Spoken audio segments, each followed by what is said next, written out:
Yeah, I mean, it's a young season, and we got different faces, and it's just been a up and down, the last 10 games, and we've shown what we can be capable of, and then we haven't played well certain nights. So, I think from day one of training camp, we've preached defense, and being good in our own end, and Newsy gives us the underlying numbers, and we don't allow rush chances against, and we don't allow, slot chances. We've played some good teams recently that have gotten those, like they're going to, but we've tried to focus a lot on that, and we play a lot of defense. So I think that's part of the game. The other part is playing offense and playing on the rush and with the puck and breaking the puck out well and creating. So I think we're still trying to figure out how we can do that and put it all together is kind of what I meant after the game. Yeah. Is that about line combinations? Is it all about a collective, I guess, like you always say, rowing in one direction? Or what is it? Can you put your finger on that gets you there?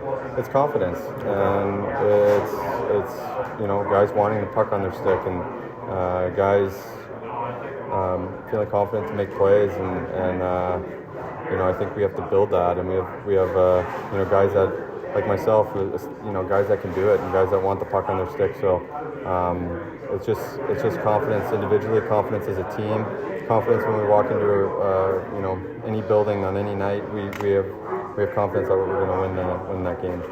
You guys got a couple on the power play last game. What have you seen in terms of the cohesiveness and just kind of that unit flowing as you've gone with the season here? Well, there's confidence right there. We went over the boards and we got one, and then next time we went over, we knew we were going to get another one. So, and that wasn't something that we had from day one. We had to work towards that and build that, and finally got some time with one unit and getting it all figured out. So hopefully we can continue that, and it's a huge part of our team's identity and team.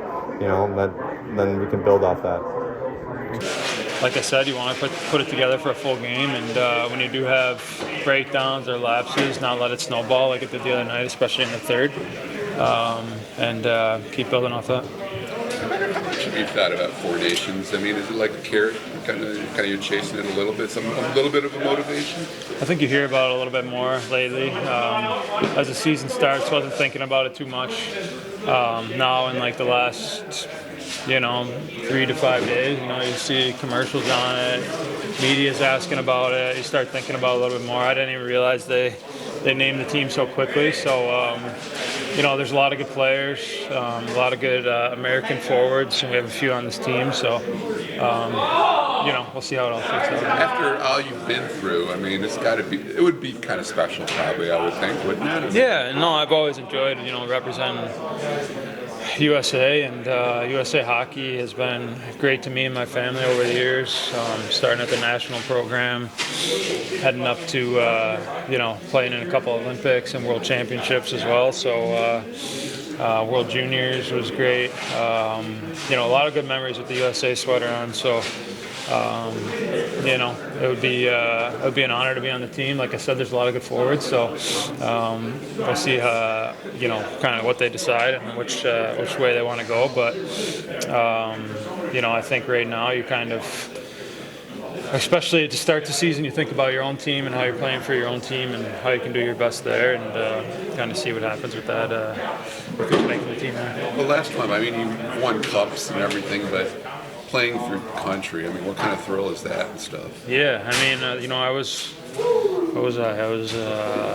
21 at the Olympics in 2010. 21, yeah. So, you get to the gold medal game, you lose by a goal, and at that age, you think you're going to have plenty more opportunities to get back and win it. And 2014, we had an unbelievable round robin, make it to the semis, and lose to Canada 1-0. So all of a sudden, those are a couple opportunities missed. And we played a World Cup 2016. Didn't really have a great showing, but you think you're going to have a lot more opportunities. And then obviously we haven't been back to any big tournaments in the last 8 or 9 years. So. It's a good opportunity. I think USA Hockey has done a good job of, growing players and growing the game, and should put together a good team. Thanks. Dylan was saying confidence plays a lot into what's missing right now and what can get you guys going right now. How big is that word in your mind as far as what's missing and what needs to transform this team? Yeah, I agree 100%. I think we've had stretches, we've had periods where we played fearless and taken it to some of these teams, and that's the way you got to play in this league. You can't think about making a mistake, or that mistake's probably going to happen. You need to play with some swagger, with some fearlessness, and try to take it to these other teams. Stay on the attack, stay aggressive. I think when we do that, we've shown we're a pretty good team. You talked about it, Dylan was talking about it a minute ago, but playing in the O-zone is going to relieve a lot of this pressure, playing so much defense game after game after game. How does that happen? You got to kill plays defensively, you got to hang on to the puck, got to be good on the forecheck. Obviously, you can't have, turnovers. I think when we get into that O-zone, we have a lot of players that can make plays and create time and space, and capitalize on those opportunities. Like I said, we've done it throughout the season, just not consistent enough. So it's something we're talking about every day and trying to build on. Thanks, Paul. Thanks, Kane. Available to you tomorrow? Yeah, it's going to be probably a doctor decision post-practice today. Want to get through 2 hard practices and go from there. So better idea this afternoon. How's he looked in practice? Good. I think he's done everything we've asked of him. I just think it's, as much physical contact as possible to get a feel. And that's why we're waiting after the 2 days.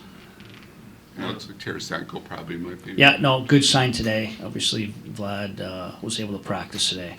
So I think he'll be available for us tomorrow. There's a lot of guys, too, that, I know that the PK's been a little better the last couple, but make a big difference in that. Yeah, of course, yeah. I think he came here with purpose to penalty kill. He's been good on it, wants to do it, takes a lot of pride in it. So, yes, of course, we would like to get back in that rotation. So then it probably necessitates one forward who's been playing a lot. Yeah. So this could be our first 13. We'd love to have that decision. So we'll get through that and go from there. Derek, it seems like from watching the games up top, you guys can look really good, but you've yet to show it for 60 minutes. What is it about consistency that's It's a good so question. hard? Obviously we would like to seek some 60-minute consistency. I mean, even your comment of, you're watching up top, it looks really good at times, but not all the time. And I think, something we're battling through, all 12, all 6. The positive, obviously, I think someone asked, your evaluation of the first 10 games. It's a tough read. Probably feel what our record is, but there's signs of it being good. I just think there's some consistency. I think I like the 2 practices we had today.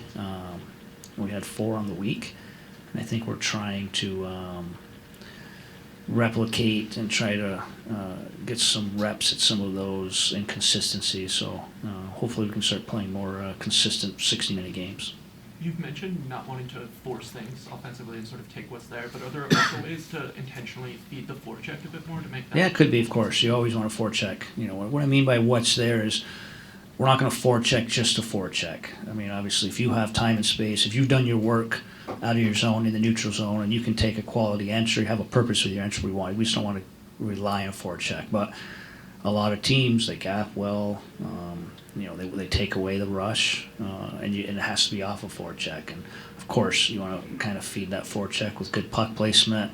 Then you need all 5 guys. You even see the drill we did today, just offensive recoveries off a shot, staying on top of it. So yeah, one of those areas we'd like a little more from. Is that getting a better forecheck a huge part of just reducing that shot differential? Oh yeah, for sure. And it can be just as simple as getting their D turned. Once you get their D turned, it's an advantage for a team. And it usually starts with D zone stops, getting through the neutral zone, and we got to get their D turned. So yes, of course, that can alleviate some of that volume. I know you talked a lot about obviously it's scoring chances. You read much more into that than the shot.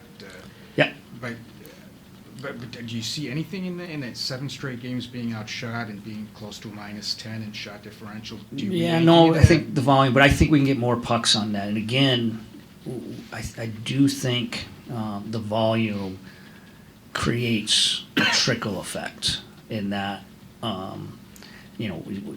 we've had opportunities to get shots from the point, but I think sometimes it feels low percentage, and so they pass up or they try to make a different type play. But it's usually the recovery of that shot that leads to that trickle effect I'm talking about. We call it offensively the shot scramble, where you can get pucks to the net, and then you have a purpose on recovering it, and it sets up a little bit more. And it's hard to defend. Even that drill we talked about, you could see that taking place today. Derek, those standings, okay, 1 month, 10 games, but do you expect this season there could be a lot, even more parity than usual? But it seems like a lot of teams have pluses and minuses. Yeah, you certainly hope so. Obviously, us sitting here, we've been a 500 team pretty much throughout the 10 games, 1 up, 1 down, 2 down to start.